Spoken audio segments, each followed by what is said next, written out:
ពុ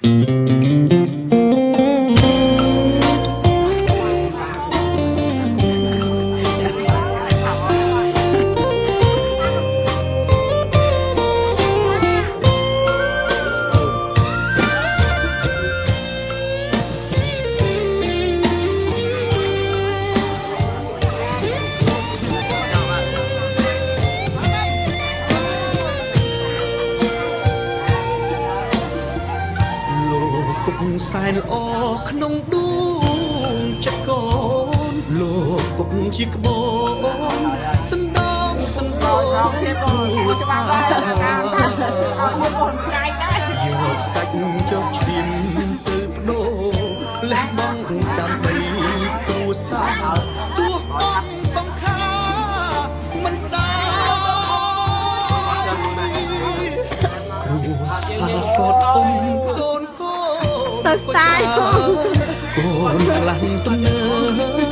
មិនស្ដាប់វិន័យគ្រួសារព្រោះតែចង់ឲ្យកូនអដាក់ទុំទាំងទឹកនេត្រាទៅសាយមើលសាពេលក្រៃ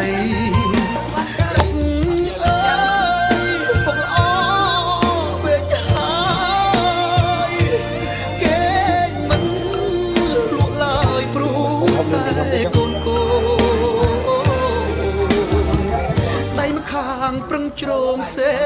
តកិច្ចដៃម្ខាងទុកធ្វើជាខ្នើយអាពីមិនអើយកូនចៅលំបា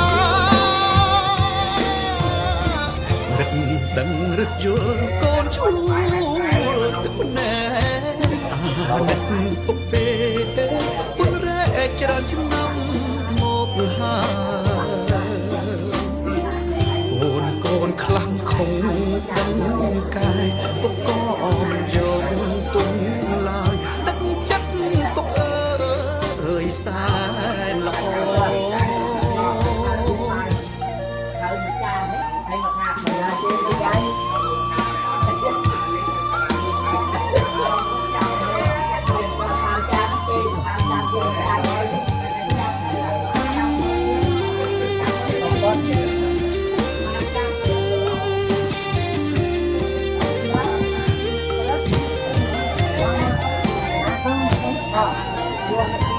những mình trốn này hay chút đúng không? Anh muốn tôi luôn tôi biết rồi.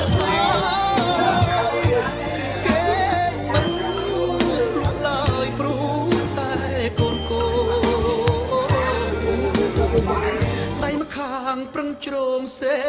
តកិច្ចដៃម្ខាងទុកធ្វើជាខ្នើយអាពីមិនអើយកូនចៅលំបា